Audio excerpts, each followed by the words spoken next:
Episode 20, Frequency 3. The Strength in Not Needing to Win. Resonance. Welcome back to Human Velocity X. My name isn't important. The message is. And before we begin, every day is awesome. We just have to get through it. If these conversations have been helping you navigate life a little differently, subscribe and stay with us each week. Share this with someone who's been carrying more weight than they let people see. And if you ever want to continue the conversation, you can find us on Facebook too. Not for attention, not for arguments, just a place where people can keep exploring the signal beneath the noise. Now, I want you to think about something. How much of your life have you spent trying to be understood? How many conversations, arguments, debates, explanations were never actually about the topic?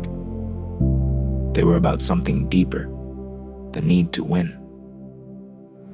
Most people think winning is obvious. Sports, games, competitions, contests, scoreboards tell the story. There's a clear outcome, a clear winner, a clear loser. But some of the strongest competitions in human life never happen on a field. They happen quietly, inside conversations, inside relationships, inside disagreements, inside identity itself. You've probably felt this before. That strange moment when a discussion stopped being about understanding and quietly became about victory. Nobody announces it. Nobody says, okay, now we're competing.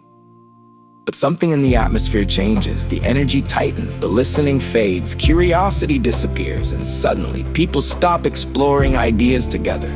They start positioning, defending, justifying, protecting, building arguments, protecting identities, protecting beliefs, protecting self-image. And now the goal is no longer clarity. The goal is survival. Because once identity feels threatened, many people stop asking, what's true? And start asking, how do I avoid losing? That shift happens everywhere, in marriages, families, friendships, workplaces, politics, religion, social media, even inside our own minds. And what makes it difficult to recognize is that it rarely looks like competition on the surface. It often disguises itself as conversation, as concern, as explanation, as certainty. But underneath, something else is happening. People are fighting to preserve a version of themselves, a belief, a role, a story, an identity. And once you learn to see that shift, you can't unsee it. Because suddenly, you begin recognizing that many arguments were never really about facts. They were about ownership, status, safety, control, belonging, the invisible things human beings protect when they feel exposed, and awareness notices that quickly. It notices the moment understanding leaves the room and winning quietly takes its place. That's where this journey begins. Not with learning how to win more, but learning how often the need to win changes what could have become understanding.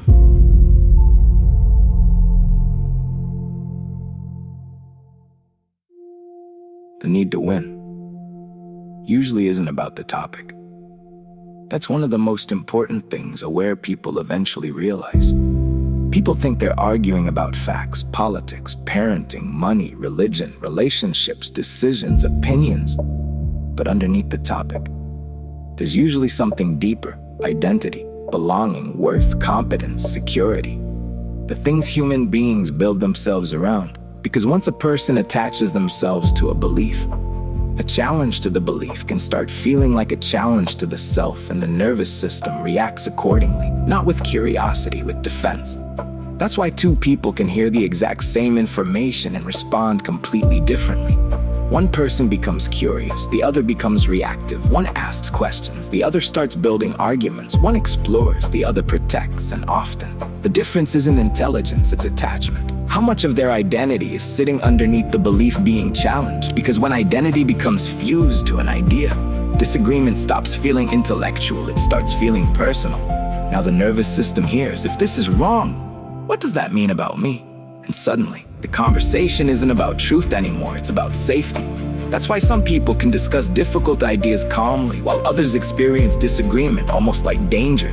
The conversation itself isn't threatening. The identity attachment is, and awareness notices that quickly. You can feel the moment someone stops exploring reality and starts protecting themselves from it. Their tone changes, their curiosity narrows, their questions disappear, their need to be right grows stronger, and the atmosphere shifts because now the goal is no longer understanding.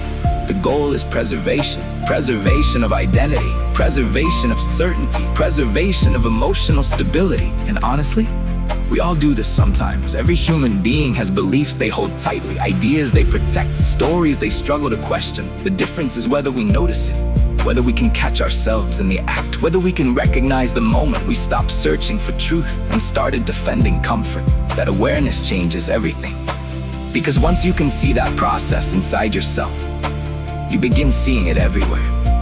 And suddenly, winning starts looking less important than understanding why the need to win appeared in the first place. The need to win creates a hidden burden. Most people don't notice it at first because winning feels productive. It feels righteous. It feels like strength. It feels like standing up for truth, but over time, something begins happening underneath. Every disagreement becomes pressure. Every misunderstanding becomes a battle. Every contradiction becomes something that must be corrected. Every conversation becomes a potential contest, and eventually, life becomes exhausting. Because now you're no longer simply interacting with people, you're preparing for them. Anticipating objections, building responses, defending positions, managing outcomes, protecting conclusions. You stop having exchanges, you start having contests, and contests require energy constantly. Even when nobody else realizes a competition is taking place, your nervous system does. It stays activated, alert, ready, prepared to defend, prepared to justify, prepared to prove. And after enough years of that, people become tired in ways they struggle to explain. You leave conversations drained, not because the discussion was difficult, because your body treated it like combat. Not physical combat, psychological combat, identity combat, atmospheric combat. The exhausting work of needing to prevail. And that weight becomes even heavier for aware people, because awareness often sees more than one side at the same time. You can see why a person believes what they believe. You can see their history, their fears, their motivations, their blind spots. You can see the truth they're touching and the truth they're missing. You can see complexity. And once you see complexity, winning becomes harder to justify because reality rarely fits neatly inside victory and defeat. Most human situations contain layers, context, contradiction, competing needs, unresolved pain, partial truths, and awareness starts noticing that many arguments aren't actually battles between right and wrong. They're collisions between different experiences, different fears, different interpretations of the same reality. That realization changes people because eventually you begin asking, what am I actually trying to win here? The argument? The understanding? The relationship? The truth? Or simply relief from the discomfort of disagreement? And sometimes, that question reveals something surprising. The need to win was costing more energy than the disagreement itself. And once you see that clearly, the nervous system begins looking for something deeper than victory.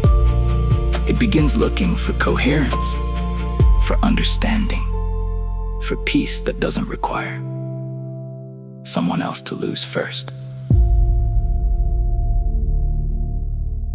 There's usually a moment, not dramatic, not loud, not the kind of realization that changes everything instantly, just a quiet shift, a subtle recognition.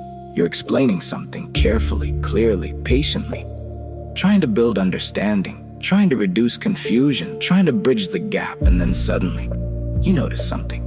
They're not actually listening for understanding. They're listening for confirmation or validation or reassurance or emotional protection. They're waiting for reality to agree with them, not exploring reality itself. And in that moment, something shifts inside you because you realize winning this conversation will not change the outcome. Winning the argument will not create readiness. Winning the point will not automatically create growth. Even if they concede, even if they agree, even if you somehow prove everything perfectly, nothing meaningful changes until readiness exists, and suddenly, the entire contest loses its attraction. That's a strange moment for aware people because for years, part of your nervous system may have believed if I can just explain it clearly enough, if I can just find the right words, if I can just make them understand. But eventually, life teaches something deeper. Understanding cannot be forced. Agreement is not transformation. Compliance is not integration. And being right does not automatically create change. That realization is strangely freeing, because now you stop carrying the responsibility for everybody else's awakening. You stop feeling compelled to win every misunderstanding. You stop treating conversations like opportunities to secure a verdict, and instead, you begin paying attention to something more important: capacity, readiness, openness, the emotional conditions required for truth to actually take root. Because eventually you realize the goal was never to win the conversation. The goal was understanding, and if understanding is not available in that moment, winning becomes irrelevant. That's when something profound happens. Your nervous system relaxes, not because you stopped caring, because you stopped confusing victory with transformation. And once you experience that shift, you begin discovery, a different kind of freedom. The freedom of no longer needing every conversation to end with you being understood, validated, or proven right.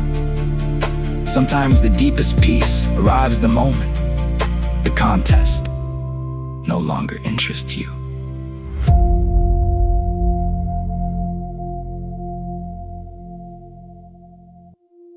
You know people like this. We all do. People who need to be right, not occasionally, constantly. Every discussion becomes proof. Every disagreement becomes a threat. Every correction becomes personal. Every conversation slowly turns into a courtroom. Evidence, defense, rebuttal, justification. And honestly, it can be exhausting to be around. Not because they're bad people, not because they're unintelligent, because certainty has become emotional armor. That's what awareness eventually notices. For some people, being right isn't just a preference. It's protection, a shield, a survival strategy, a way of maintaining stability in a world that feels uncertain underneath. Because if they stop being right, they fear becoming vulnerable. If they admit uncertainty, they fear losing authority. If they acknowledge they were wrong, they fear what else might unravel afterward. That's deeper than intellect, that's emotional protection. And once you start seeing that, something interesting happens. Compassion often begins replacing frustration, not because the behavior becomes healthy, because you finally understand what's driving it. You stop arguing only with the position. You start recognizing the fear underneath it, the insecurity, the uncertainty, the emotional vulnerability being defended by certainty. And suddenly, the conversation looks different, because now you realize some people are not protecting ideas, they're protecting themselves. The idea just happens to be where the defense is currently stationed. That awareness changes how you respond. You stop taking every disagreement personally. You stop feeling compelled to defeat every argument. You stop confusing resistance with malice, because sometimes resistance is simply fear wearing confidence as a costume. And honestly, the more aware you become, the more you realize that many of the loudest certainties are often standing guard over the deepest insecurities. That doesn't mean you excuse distortion. It means you stop being surprised by it. You begin understanding that the need to be right is often less about truth and more about safety. And once you see that clearly, the argument itself starts losing some of its emotional charge, because now, instead of seeing an opponent, you see a human being trying very hard not to feel exposed.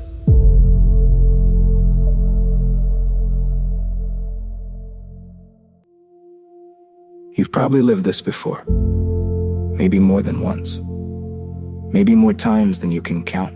A conversation starts small, something simple. A misunderstanding, a frustration, a disagreement, nothing major, at least not at first. But somewhere along the way, something shifts. The atmosphere changes, the curiosity disappears, and suddenly, nobody is listening anymore.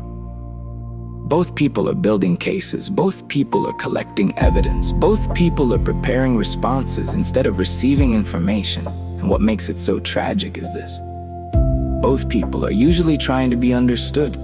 A husband trying to explain himself, a wife trying to explain herself, a parent trying to be heard, a child trying to be seen, a friend trying to communicate pain, another friend trying to defend intent. And underneath all of it, both people are hurting.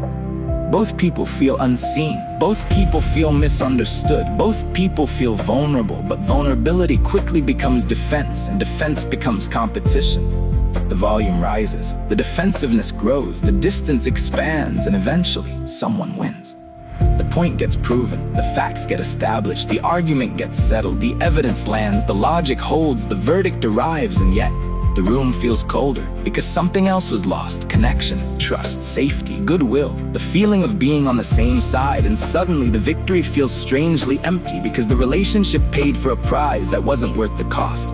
That realization changes people, especially aware people, because eventually you stop measuring conversations by who was right. You start measuring them by what survived afterward: the relationship, the trust, the openness, the possibility of future honesty. And you begin asking different questions, not, "Can I win this?" but, "Will winning actually help this?" That question alone can transform entire relationships, because some conversations are not asking for victory, they're asking for understanding, they're asking for witness, for empathy, for safety, for enough openness that truth can enter the room without immediately becoming a weapon. And understanding often requires something stronger than being right. It requires humility, the willingness to pause, the willingness to listen, the willingness to ask, "What am I missing?" Even when you believe you're correct, because sometimes the strongest person in the room isn't the one who wins. It's the one who protects the relationship while still protecting the truth, not sacrificing honesty, not sacrificing connection, holding both. And that's difficult, much harder than winning. Anyone can escalate, anyone can defend, anyone can prove a point.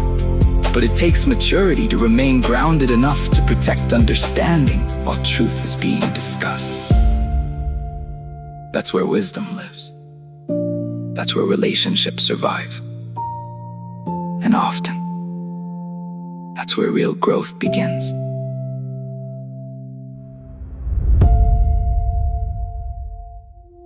This is where awareness matures again. Not when you learn how to argue better, not when you become more persuasive, not when you gather better evidence. Awareness matures when you learn something much harder. Sometimes you can be right and still let the point go. That sounds simple, until you actually have to do it. Because part of the nervous system still wants resolution, still wants acknowledgement, still wants the other person to say, "You were right." Still wants the misunderstanding corrected, still wants the truth recognized. But eventually, something shifts. You realize that holding on to the point is costing more energy than releasing it. Not because the truth stopped mattering, because your peace matters too. Not false peace, not suppression, not avoidance, not pretending reality changed. Real peace, the kind that comes from knowing, "I no longer need this outcome to validate me." That realization is powerful, because now your identity is no longer tied to whether another person agrees. Your worth is no longer dependent on being acknowledged. Your stability is no longer attached to winning the exchange. And suddenly, you become free in a way most people never experience. You can speak honestly without needing control. You can share truth without demanding acceptance. You can offer perspective without attaching your peace to the outcome. That's strength, not weakness. Weakness often needs victory. Weakness needs confirmation. Weakness needs the scoreboard, needs the verdict, needs the other person to surrender. But strength can survive without it. Strength can tolerate ambiguity. Strength can remain grounded while someone disagrees. Strength can walk away without carrying the argument home. And honestly, that may be one of the most overlooked forms of emotional maturity. The ability to know you could keep arguing, you could keep proving, you could keep defending, and consciously choose not to. Not because you gave up, because you graduated. You realize that not every point is worth the cost of carrying it. And once you experience that, something inside you relaxes. The nervous system stops treating every disagreement like a test of identity. The need to win begins dissolving, and what remains is something quieter, something stronger. The freedom to remain aligned without requiring the world to agree with you first. There's something else. Aware people eventually discover. Reality is teaching all the time, even when nobody is speaking, even when nobody is explaining, even when nobody is trying to learn. Reality keeps teaching. Consequences teach, patterns teach, experience teaches, pain teaches, time teaches, relationships teach, success teaches, failure teaches. Life is constantly revealing things to anyone willing or forced to see them. And sometimes, that realization changes everything, because you begin noticing how many lessons arrived in your own life without anyone successfully explaining them to you first. You had to live them, feel them, carry them, experience them. Only then did they become real. And suddenly you understand. Other people are often walking the same path, not your path, their timing, their lessons, their consequences, their realizations, and life is already working on them. Even when it looks like it isn't. Even when they seem oblivious. Even when they keep repeating the same pattern. Reality has a way of introducing itself eventually. Not always quickly, not always gently, but eventually. And once you truly understand that, you stop forcing conclusions. You stop trying to accelerate awakenings. You stop feeling responsible for dragging people toward realizations they are not ready to hold yet. You stop confusing urgency with wisdom, because now you recognize something deeper. Growth has timing, awareness has timing, integration has timing, and forcing a lesson early does not guarantee understanding. Sometimes it only creates resistance. So you begin allowing reality to do what reality does, reveal through consequence, reveal through repetition, reveal through contrast, reveal through experience, reveal through the quiet accumulation of moments that eventually become undeniable. And honestly, there's a strange peace in that, because now your nervous system no longer feels responsible for being everybody else's teacher. You can still speak, still guide, still share what you see, but you no longer carry the impossible burden of making another person arrive. You trust the process more. You trust reality more. You trust that truth does not depend entirely on your ability to deliver it. Because some lessons belong to words, and some lessons belong to life. And life is often speaking much louder than any of us realize. This one hits deep, because sometimes the need to win isn't really about the argument at all. Sometimes it's about appearance, the need to appear intelligent, to appear informed, to appear competent, to appear capable, to appear like you know what you're doing. And honestly, a lot of people spend enormous amounts of energy managing perception, not just online, everywhere. They want to look smart, look successful, look knowledgeable, look certain, look like they have the answers. And the pressure to maintain that image can become exhausting.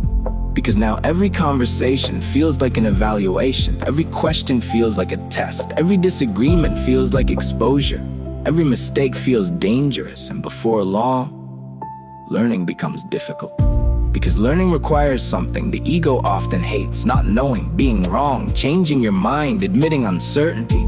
That's why awareness eventually discovers something profound. Real intelligence doesn't need constant demonstration. It doesn't need every room to acknowledge it. It doesn't need every conversation to end in victory. It doesn't need to dominate discussions. It doesn't need the last word, because truly intelligent people usually understand something important. The goal is not to appear knowledgeable. The goal is to become more accurate. And those are not the same thing. One protects image, the other pursues growth. One performs certainty, the other remains open to correction. One needs validation, the other needs understanding. And once that realization settles in, something becomes lighter. You stop performing intelligence. You stop needing to prove that you belong in every conversation. You stop defending every opinion like it's part of your identity. And suddenly, you become free again.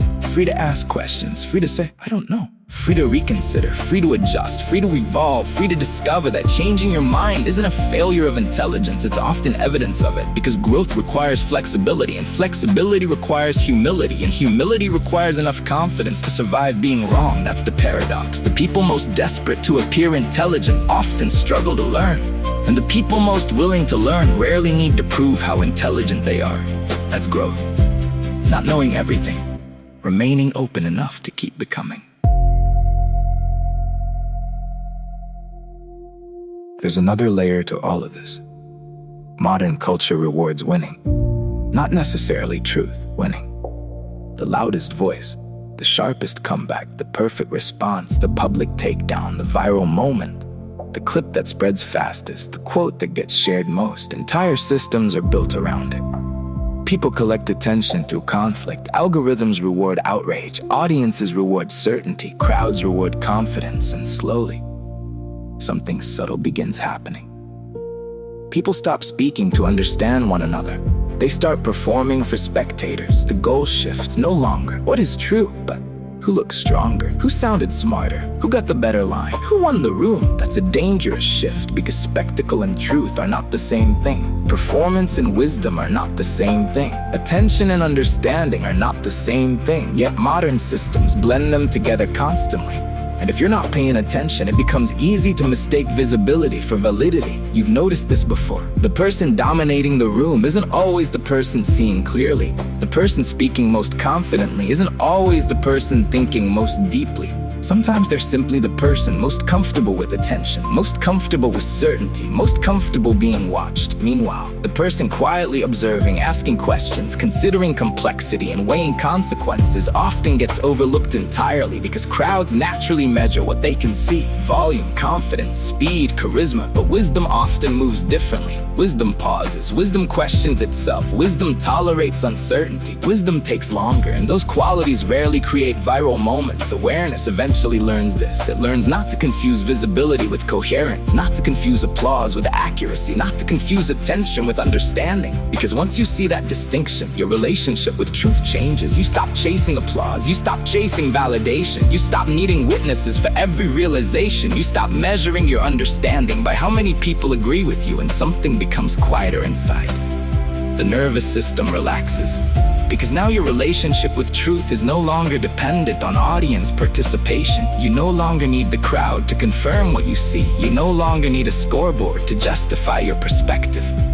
You no longer need every realization to become a public event. And honestly, that might be one of the most freeing moments in the entire journey. When truth stops being something you perform for others and becomes something you quietly live from within. Because crowds can measure attention, algorithms can measure engagement, audiences can measure popularity, but none of those things are reliable measures of coherence. And once you understand that, the noise loses some of its power. The stage becomes less important, the audience becomes less important, and what remains is something far more valuable: the ability to stay aligned, even when nobody is clapping.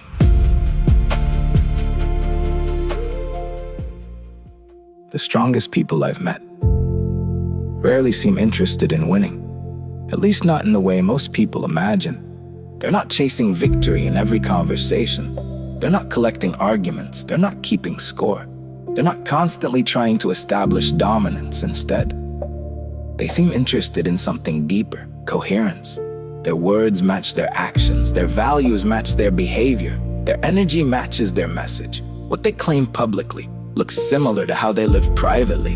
And because of that, they don't spend much energy defending an image. They don't need constant validation. They don't need every room to recognize their intelligence. They don't need every disagreement to end in surrender. They're already aligned internally, and that internal alignment creates something powerful: a quiet confidence, not arrogance, not superiority, not dominance, stability. The kind of stability that comes from knowing who you are without needing the room to tell you. The kind of stability that can hear disagreement without experiencing collapse. The kind of stability that can learn, adapt, adjust, and grow without interpreting every correction as a threat. That's why truly coherent people often feel different to be around. There's less tension, less performance, less need to impress, less need to prove, because when someone is internally aligned, their energy stops leaking into constant self-defense, and awareness notices that immediately. You can feel the difference between confidence and compensation, between certainty and coherence, between someone trying to appear strong and someone who has become stable. Stable people move differently. They listen more, react less, observe longer, speak with greater intention, and perhaps most importantly, they can tolerate disagreement without needing to conquer it. Because stability doesn't require victory, it requires alignment. And alignment doesn't need every room to agree. It doesn't need applause. It doesn't need spectators. It doesn't need universal approval. Because coherence carries its own confirmation. The proof isn't found in how many people agree with you. The proof is found in whether your life, your actions, your values, and your words continue pointing in the same direction. And honestly, that's one of the quietest forms of confidence a person can develop.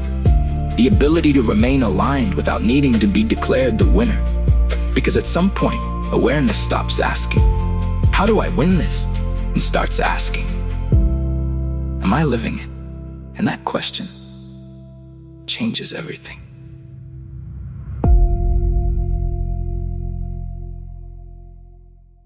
Let me ask you something, gently.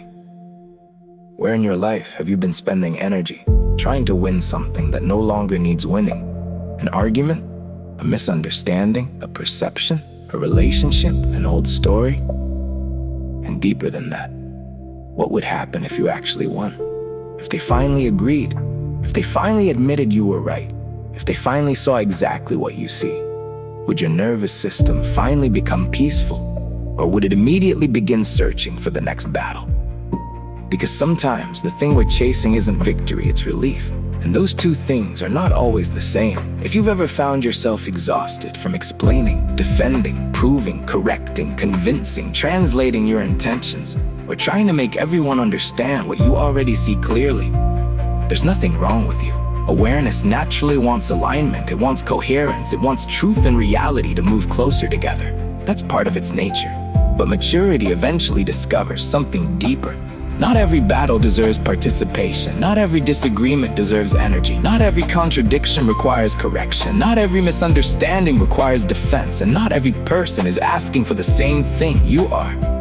Some are seeking understanding. Some are seeking comfort. Some are seeking certainty. Some are simply seeking relief. And learning the difference changes how you move through the world, because eventually you stop feeling responsible for every distortion you encounter. You stop treating every disagreement as an assignment. You stop carrying every contradiction home. You stop measuring your success by how many people finally agree with you. And perhaps most importantly, you begin realizing your worth was never dependent on winning. Not in conversations, not in relationships, not in public opinion, not in social approval. You do not become more true because someone agrees, and you do not become less true because someone doesn't. That realization is incredibly freeing, because now your nervous system no longer needs constant confirmation, no longer needs every room to validate your perception, no longer needs applause to trust what it knows. And when that shift happens, something becomes quieter inside.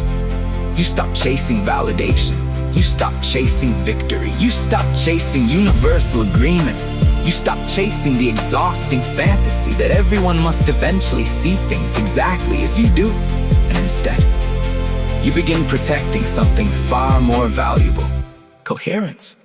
The alignment between your words, your actions, your values, and your life, because coherence travels with you. It doesn't depend on votes. It doesn't depend on popularity.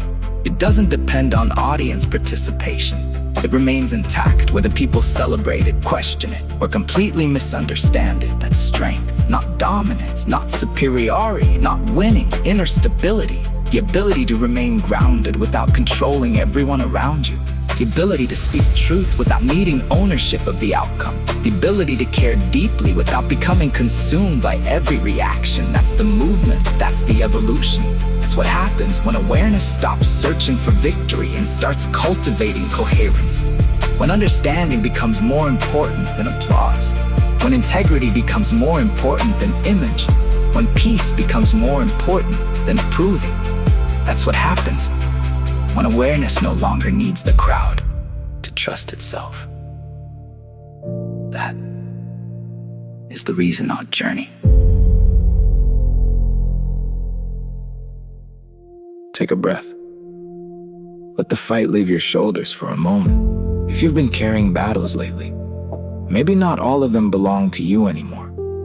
Maybe some of them were inherited. Maybe some of them were habits. Maybe some of them were attempts to prove a worth that never needed proving in the first place.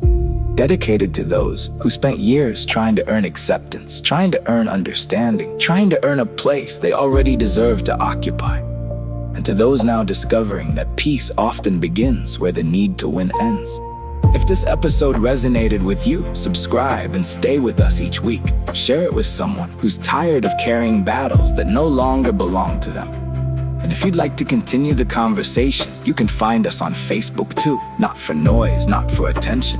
Just a place for fellow Reasonauts learning how to move through life with a little more clarity and a little less conflict. Next time, we step into something deeply human. What happens when you begin outgrowing people? Not because you're better, not because they're worse, but because growth changes landscapes. And sometimes the hardest part of becoming is realizing you can't stay the same person and keep moving forward. Remember, every day is awesome. We just have to get through it. I'll see you in episode 21.